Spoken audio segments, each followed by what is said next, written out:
আমাদের সবার প্রিয় প্রাণের ঠাকুর ঠাকুর শ্রী রামকৃষ্ণদেব। ঠাকুরের সময় খুব সহজ সরলভাবে যেসব কথা ভক্তদের সঙ্গে বলে গেছে, সেই কথাগুলোই আলোচনা করছেন স্বামী ব্রহ্মানন্দ মহারাজ, যার অল্প সামান্য অংশ আমি আজ ভিডিওর মাধ্যমে আপনাদের কাছে পৌঁছে দিলাম। ঠাকুরের কথা বলছেন স্বামী ব্রহ্মানন্দ মহারাজ। মহারাজ বলছেন, ঠাকুর সকলকে ভগবান ভাবে দেখতেন। যখন স্বামীজি ঠাকুরকে একদিন বলেন, আপনি আমাদিগকে এত ভালোবাসেন, শেষে কি আপনার জড়ভরতের মতো অবস্থা হবে নাকি? ঠাকুর উত্তরে বলেন, জড়কে ভেবে জড়ভরত হয়ে থাকে। আমি যে চৈতন্যকে ভাবি রে, যেদিন তদিগতে মন আসবে সেদিন সব দূর করে তাড়িয়ে দেব। মহারাজ বলছেন, ঠাকুর একদিন কী কারণে স্বামীজির সঙ্গে কথা বলেননি, তাহাতে স্বামীজি কিছুমাত্র বৈলক্ষণ্য বোধ না করে অম্লান বদনে থাকায় ঠাকুর বলেছিলেন, এ মস্ত আঁধার।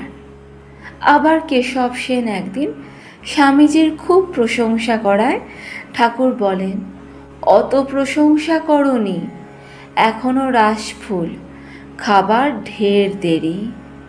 ঠাকুর বলতেন, ভগবানের জন্য কীরকম প্রেম চাই, যেমন কুকুরের মাথায় ঘা হলে পাগলের মতো ছটপট করে ঘুরে ঘুরে বেড়ায়, ভগবানের জন্য সেই রূপ অবস্থা হওয়া চাই। ঠাকুর কাহাকেও 2-3 দিনের বেশি কাছে থাকতে দিতেন না। কোনো যুবক তার কাছে বহুদিন থাকায় অনেকে বিরক্ত হয় এবং তিনি ত্যাগ ধর্ম শেখান বলে অনুযোগ করে।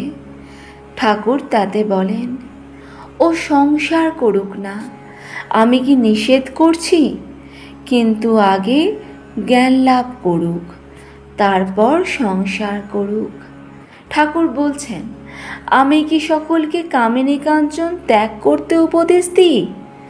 যাদের দেখি একটু চেতিয়ে দিলেই হবে তাদেরই বলি। ঠাকুর অপর সকলকে বলতেন, তোরা আমরার অম্বল খেগে যা, অম্লশূল হলে তখন ওষুধ নিতে আসিস। ঠাকুর কখনো কখনো সকলকে জিজ্ঞাসা করতেন, এ আমার কেমন স্বভাব বলো তো?